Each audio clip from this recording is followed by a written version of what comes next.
Assalamualaikum warahmatullahi wabarakatuh. Baik, kali ini kami akan membahas bab 7, akan membahas tentang kasus tematik dan pertanyaan tematik dan bab 7. Dan mendiskusikan materi yang ada di bab 7. Selamat menyaksikan.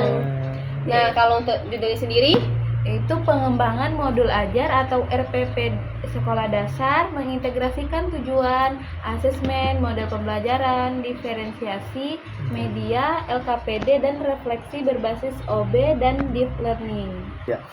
Baik, saya akan membacakan soal kasus tematik pada bab 7 yang soalnya tuh kayak gini. Nah, jadi seorang guru itu menyusun RPP dengan format lengkap, tetapi saat pelaksanaannya pembelajaran tidak berjalan. Murid tuh bingung apa yang harus dikerjakan, waktu habis untuk penjelasan guru aja, dan hasil kerja tidak menunjukkan pemahaman. Ketika ditelaah, masalahnya bukan pada format, melainkan pada ketidakselarasan antara tujuan yang terlalu umum, aktivitas tidak mengarah ke bukti belajar, dan juga asesmen tidak jelas dan tidak ada diferensiasi untuk murid yang belum siap. Nah, jadi pertanyaan ini berkaitan dengan guru tuh lah nyusun RPP tuh menggunakan format kan, ya bisa kita bilang tuh rapi lah gitu karena ada formatnya, tetapi kok masih banyak sih siswa tuh yang masih bingung gitu. Nah, apa yang harus dikerjakan gitu, ada masalah kah di ada RPP-nya? masalah kah? Jadi kita akan mendiskusikan tematik kasus tersebut. Nah, jadi pertanyaan pertama itu, apa indikator bahwa modul ajar atau RPP hanya rapi di kertas tapi tidak operasional saat pembelajaran di kelas? Baik, siapa yang mau jawab dulu pertama? Ya, lanjut. Nah, jadi indikator RPP hanya rapi di kertas itu tetapi ketika di kelas tidak operasional. Nah, ada beberapa tanda, yaitu yang pertama, tujuannya terlalu umum atau abstrak. Nah, contohnya yaitu memahami energi. Nah, jadi masalahnya tidak jelas apa bukti bahwa siswa itu paham. Kemudian tidak bisa diukur. Lalu indikatornya tidak ada kata kerja operasional, yaitu menjelaskan, mengidentifikasi, atau membuat, dan lain sebagainya. Kemudian guru itu bingung menentukan penilaian. Kemudian aktivitasnya tidak mengarah ke tujuannya atau tujuan pembelajarannya. Contohnya yaitu tujuannya itu menjelaskan perubahan energi. Nah, sedangkan aktivitasnya yaitu menonton video dan juga mencatat. Nah, jadi masalah yang terjadi itu siswa itu menjadi pasif, kemudian tidak ada proses berpikirnya, dan kemudian indikatornya yaitu aktivitasnya itu rame tapi tidak menghasilkan bukti belajar. Siswa itu selesai kegiatan tetapi tidak paham dengan materinya. Kemudian asesmennya tidak jelas atau tidak nyambung. Contohnya yaitu tujuannya menjelaskan, asesmennya pilihan ganda sederhana. Nah, jadi masalahnya yaitu tidak mengukur kemampuan siswa yang sebenarnya. Oke, masih ada lagi Kak. Kemudian tidak ada diferensiasi atau jadi masalah yang timbul itu siswa yang lemah itu tertinggal. Nah, sedangkan siswa yang sudah paham ini merasa bosan dengan pelajarannya. tersebut. Ada lagi? Udah. Ya. Jadi ya poin yang pertama itu tujuan pembelajaran itu masih terlalu umum kan. Nah, jawaban saya juga sama dengan Putri tadi. Untuk yang soal pertama tadi itu tujuan pembelajaran itu masih terlalu umum dan tidak terukur. Nah, tidak bisa kita berpatokan dengan format saja, sedangkan tujuannya itu yang susah dipahami sama siswa tadi, dan juga aktivitas pembelajaran itu tidak mengarah pada bukti belajar, lebih banyak ke ngomong di depan murid saja gitu. Nah, ceramah, metode ceramahnya terlalu monoton gitu kan. Nah, juga asesmen itu tidak jelas atau tidak sesuai tujuan. Nah, itu tuh harus jelas gitu. Nah, harus jelas kan. Bentar, harus jelas. Kok ada pesan? Oh, ada ini pesan sih. Dan juga tidak adanya diferensiasi sehingga kebutuhan murid itu tidak terpenuhi secara keseluruhan. Masih ada sebagian murid yang kebutuhan murid itu yang terpenuhi gitu. Juga pada pembelajaran ini berpusat pada guru. Ini sudah saya jelaskan tadi, kayak banyak penjelasan, sedikit aktivitas pada murid, kayak metode ceramah gitu. Tidak memberikan kesempatan pada murid tersebut untuk mengungkapkan pendapat, tidak adanya aktivitas dalam pembelajaran tersebut. Terus yang kesekiannya ini, murid itu bingung terhadap tugas yang harus dikerjakan karena lebih banyak kepemahaman dibandingkan dengan aktivitas langsung. Jadi tidak ada referensi dari siswa tersebut terhadap guru karena lebih ke pemahaman, lebih banyak ke penjelasan. Nah, yang terakhir itu hasil kerja murid itu tidak mencerminkan pemahaman, lebih ke bingung gitu. Nah, apa yang mau dikerjakan karena tadi lebih ke menonton itu kan metode ceramah. Nah, selanjutnya Saudara Arif. Oke. Nah, indikator indikator bahwa RPP atau modul itu hanya rapi di kertas tapi tidak operasional di sekolah? Mungkin jawaban saya sama dengan Saudari Puput dengan Mutia tadi. Pertama itu tujuannya terlalu umum dan tidak terukur. Nah, jadi tujuan pembelajarannya itu contohnya itu misalnya siswa memahami energi. Nah, jika memahaminya saja maka tujuan itu tuh menjadi tidak jelas atau bukti belajarnya itu tidak tahu seperti apa sih buktinya.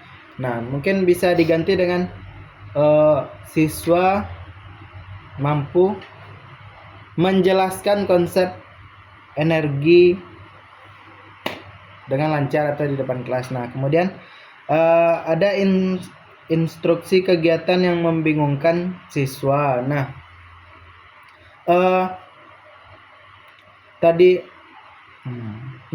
di situ tuh ketika guru itu kan banyak lebih menjelaskan daripada beraktivitas. Nah, jadi guru itu banyak menjelaskan. Nah, jadi siswa itu bertanya, Bu, mereka tuh bingung, kami tuh harus ngapain? Nah, mungkin siswa itu kan hanya dari tadi mendengarkan penjelasan dari guru tersebut. Artinya itu tidak ada langkah-langkah konkret atau aktivitas yang dilakukan siswa tersebut.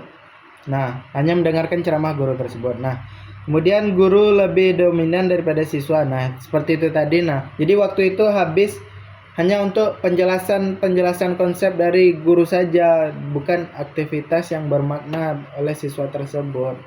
Nah, jadi itu tuh tidak boleh, akan membuat pembelajaran itu tidak operasional.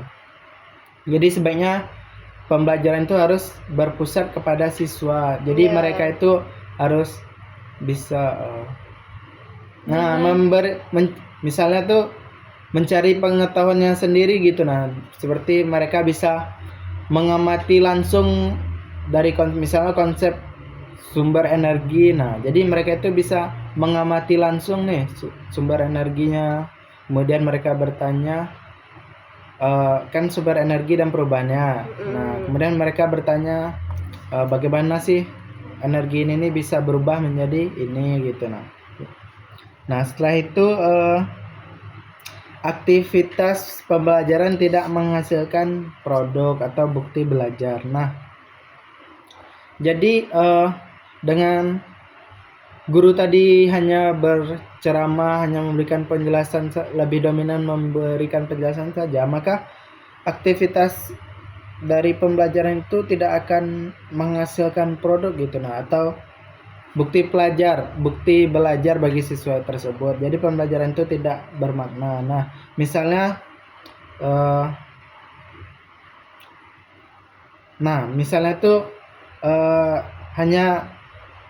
itu bisa contohnya itu pembelajaran yang bermakna itu misalnya siswa tersebut berdiskusi atau menghasilkan produk yang jelas seperti mungkin itu saja tambahan dari saya. Kita lagi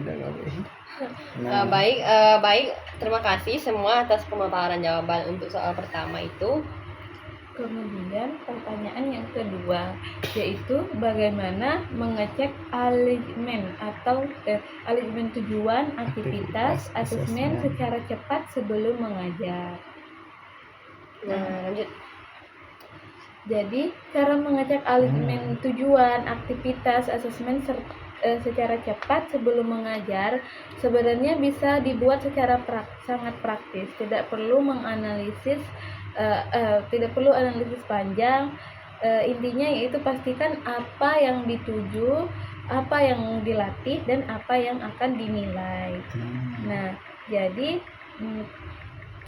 yang pertama yaitu gunakan tes 3 langkah, yaitu langkah pertama untuk mengecek tujuan. Misalkan di akhir pelajaran siswa harus bisa apa seperti itu. Nah, contoh yang benar itu menjelaskan perubahan energi dalam kehidupan sehari-hari. Nah, kalau guru masih misalkan menggunakan memahami energi itu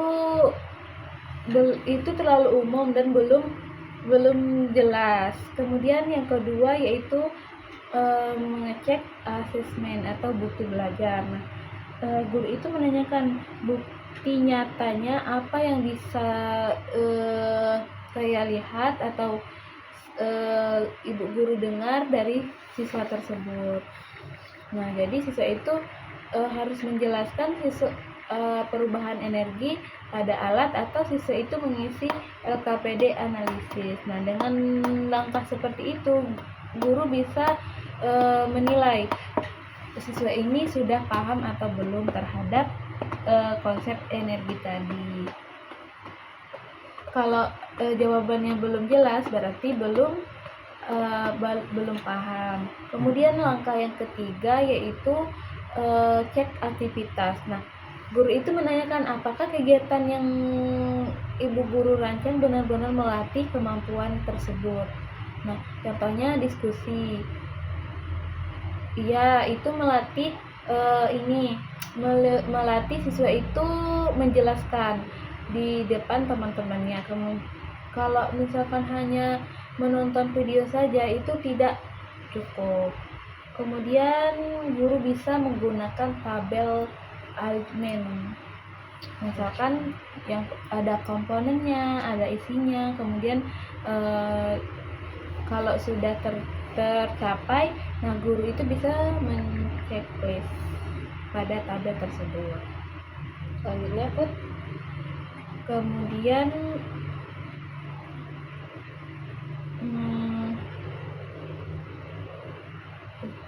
jadi kesimpulannya cara tercepat mengecek alignment adalah dengan 3 pertanyaan inti. Misalkan siswa itu harus bisa apa, kemudian bukti nyatanya apa, dan yang ketiga latihannya apa. Sekian penjelasan dari saya. Baik, kita langsung aja deh sih ke soal nomor 3. Jujur aku udah ngantuk banget. Aku bela. Oh, boleh. Nah, aku masih yang jawab nomor 2 tadi. Oke, lanjut. Saya setuju sekali dengan jawaban Puput tadi. Sebenarnya untuk cara cepat untuk mengecek alignment antara tujuan, aktivitas, dan asesmen dalam pembelajaran itu tidak perlu sulit-sulit sekali bagi guru. Nah, kalau tadi Puput yaitu melalui 3 langkah, maka saya akan mengeceknya dalam 3 pertanyaan. Pertama itu, kalau untuk tujuan pembelajarannya, nah kita itu bisa dengan pertanyaan itu yaitu apa yang harus bisa dilakukan siswa tersebut di akhir pembelajaran. Nah di situ tuh kita harus menggunakan kata kerja operasional, misalnya mereka itu bisa menjelaskankah atau mempresentasikan atau apa lagi ya? Analisis kah? Nah, itu kan kata-kata kerja tuh. Nah, contohnya itu misalnya siswa mampu menjelaskan perubahan energi dalam kehidupan sehari-hari seperti yang dibilang Puput tadi. Nah, kemudian itu pertanyaan kedua itu yang untuk asesmennya itu bukti apa sih yang bisa menunjukkan menunjukkan tujuan pembelajaran itu tercapai. Nah, buktinya itu kita bisa melalui asesmen. Nah, yaitu asesmennya itu bisa melalui menggunakan asesmen kalau formatif itu bukan lagi. Asesmen diagnostik, asesmen Dah lah. formatif, asesmen Menggunakan sumatif. asesmen sumatif ya. Sumatif. Betul lah kita. Yang dimana asesmen sumatif itu tuh kan tapi kalau tujuan pembelajaran formatif lah, dia selama proses. Ya, kita bisa menggunakan asesmen formatif. Nah, dalam bentuk misalnya mereka disuruh mengerjakan sebuah proyek kah, atau mengisi LKPD kah. Nah, kemudian ada untuk aktivitasnya kita bisa memberikan pertanyaan, kegiatan apa yang secara logis untuk menghasilkan bukti tersebut. Nah, misalnya dari kegiatan siswa itu disuruh mengamati kah atau berdiskusi. Nah, dengan hal tersebut maka ya guru tidak perlu pusing-pusing untuk menentukan untuk mengecek antara tujuan aktivitas dan asesmen dalam pembelajaran. Mungkin itu saja. Next, lanjut pertanyaan 3. 2 apa 3? Itu dulu. Oh, kan jawab ya? Iya, jawab dikit aja. Gua nggak banyak-banyak sih. Nah, untuk pertanyaan nomor 2 tadi itu kan cara mengecek alignment tujuan aktivitas asesmen secara tepat. Nah, seperti yang dibilang oleh saudara Adik tadi, gunakan tiga pertanyaan kunci.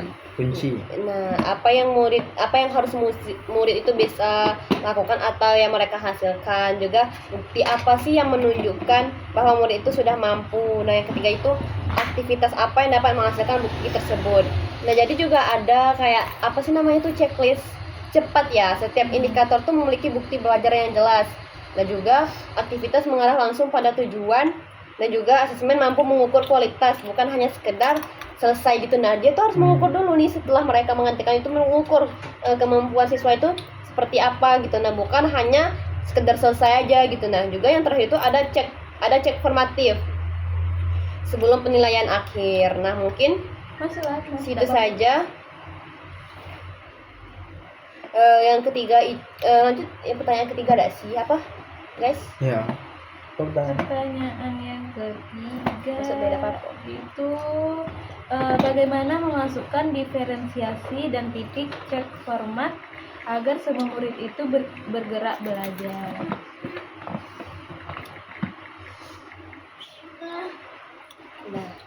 Nah, itu saya akan jawab cara memasukkan diferensi. Apa tadi pertanyaannya, Put?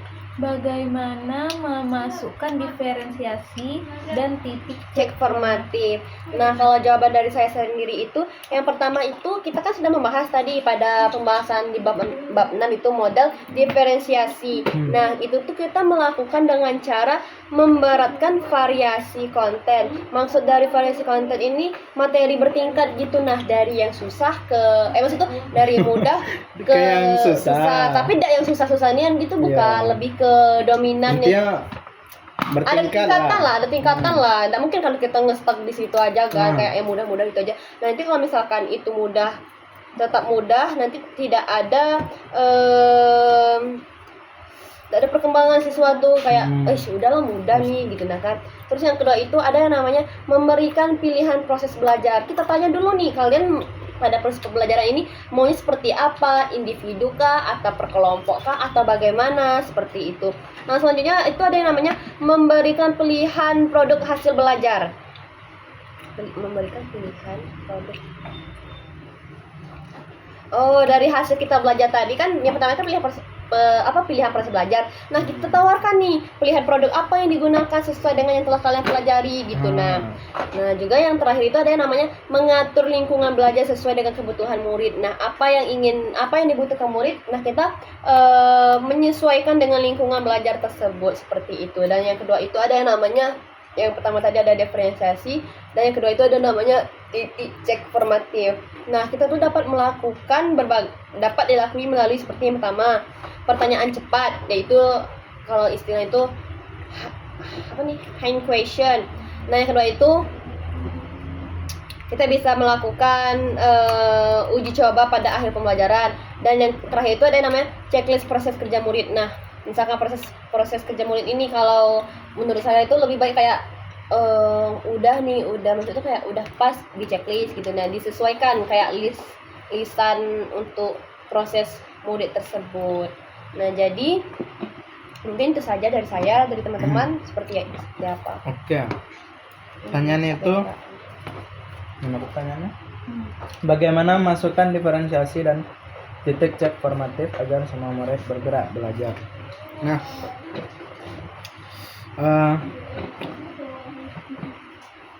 caranya itu dalam diferensi yaitu sesuaikan dengan kesiapan siswa, itu kan diferensiasi. Nah, di diferensiasi itu kita bisa menggunakan prinsip sederhana yang namanya itu yaitu beda tingkat bantuan bukan beda tujuan. Artinya apa? Artinya itu tujuan pembelajaran itu tetap sama, tetapi tingkat bantuan yang kita berikan kepada siswa itu berbeda antara siswa yang lebih memahami materi atau yang belum memahami materi. Nah, contohnya itu di kontennya, yaitu kalau siswa lemah dalam suatu materi itu kita bisa memberikan penguatan materi lagi, misalnya seperti kita berikan contohnya, contoh konkretnya atau gambarnya. Nah, kemudian bagi siswa yang sudah paham atau lebih siap dalam materi tersebut, kita bisa memberikan kasus yang lebih kompleks lagi kepada siswa yang lebih paham tadi. Nah, untuk prosesnya itu bisa kita memberikan untuk kerja secara berkelompok kah atau secara mandiri. Dan juga kita memberikan panduan untuk langkah-langkah kerjanya yang lebih rinci bagi yang membutuhkan, untuk siswa yang kurang tadi. Nah, untuk titik cek formatifnya atau cek pemahaman di tengah, di sini kita bisa memasukkan minimal 2 atau 3 checkpoint. Yang pertama itu ada asesmen diagnostik ringan. Nah, jadi di situ kita bisa tanya jawab atau kuis cepat untuk mengetahui nih bagaimana kesiapan belajar siswa atau bagaimana pengetahuan awal dari siswa tersebut. Nah, di tengahnya itu pada saat proses belajar kita bisa melakukan kegiatan pembelajaran intinya. Nah, di akhirnya sebelum penilaian utamanya kita bisa melakukan refleksi atau revisi dari pembelajaran yang dilakukan tadi. Nah, fungsi utamanya itu yaitu bukan hanya untuk menilai saja, tapi memastikan bahwa siswa tersebut tidak salah arah dalam memahami konsep dari pembelajaran tersebut. Nah, kesimpulannya yaitu perencanaan pembelajaran atau RPP yang efektif itu bukan hanya yang paling lengkap, tapi yang jelas arah belajarnya, aktivitasnya menghasilkan bukti, dan semua siswa difasilitasi untuk sampai ke tujuan pembelajaran yang ingin dicapai oleh siswa tersebut. Oke, mungkin itu dari saya. Ya. Baik. Menurut saya bagaimana memasukkan diferensiasi dan titik formatif agar semua murid itu bergerak belajar. Nah, jadi kuncinya itu bukan semua murid itu melakukan hal yang sama, tetapi semua murid menuju tujuan yang sama dengan cara yang sesuai dengan kebutuhan atau cara belajar mereka, dan guru itu terus mengecek pemahaman mereka di tengah proses pembelajaran. Nah, yang pertama yaitu memasukkan diferensiasi. agar biar semua murid itu bisa ikut dalam proses pembelajaran. Nah, dimulai dari pemetaan cepat. Sebelum atau di awal pembelajaran itu lakukan cek singkat, misalkan tanya jawab cepat, soal satu dan menjawab soal 1 dan 2 nomor, atau diskusi singkat. Nah, yang mana tujuannya yaitu untuk tahu siapa yang belum paham, cukup paham, atau yang sudah sangat paham. Kemudian gunakan strategi 3 level sederhana.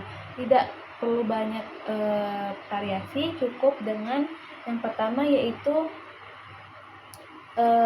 tingkat dasar. Ciri-cirinya masih, misalkan siswa itu masih bingung, masih perlu contoh. Nah, jadi guru itu bisa memberi bantuan dengan memberi gambar atau ilustrasi, kemudian kalimat panduan, atau guru itu membimbing siswa tersebut secara langsung dalam belajar. Nah, kemudian level sedang. Nah, jadi di level ini itu siswa sudah mulai paham, kemudian guru memberikan tugas LKPD standar dan diskusi kelompok. Kemudian level cepat paham. Nah, di mana di sini itu siswa itu sudah cepat selesai, kemudian siswa itu butuh tantangan. Nah, guru itu bisa memberikan tugas membuat produk seperti poster atau presentasi, atau menjelaskan ke temannya. Kemudian memasukkan titik cek formatif agar pembelajaran itu terkontrol. Nah, apa itu titik cek formatif? Nah, titik cek formatif yaitu cek pemahaman di tengah proses pembelajaran, bukan hanya di akhir.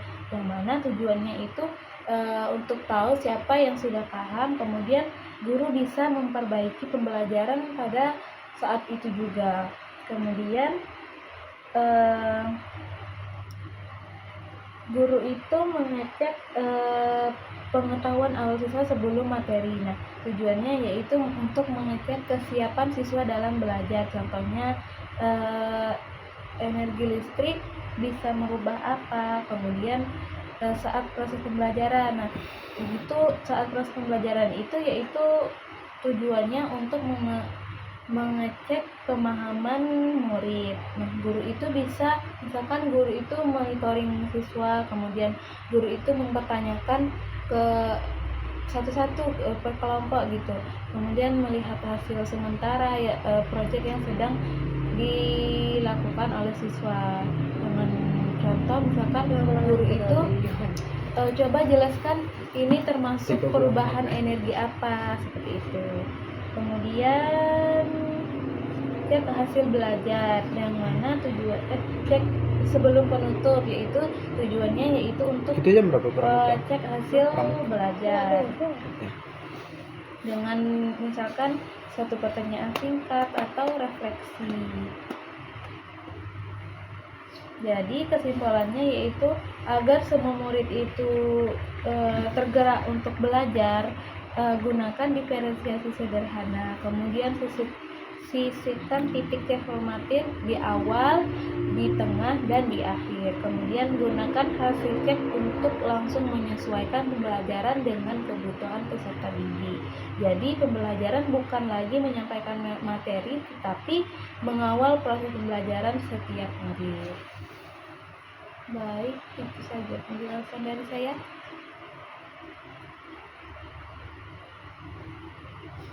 Sudah. Udah. Oke, simpulan. Kesimpulannya,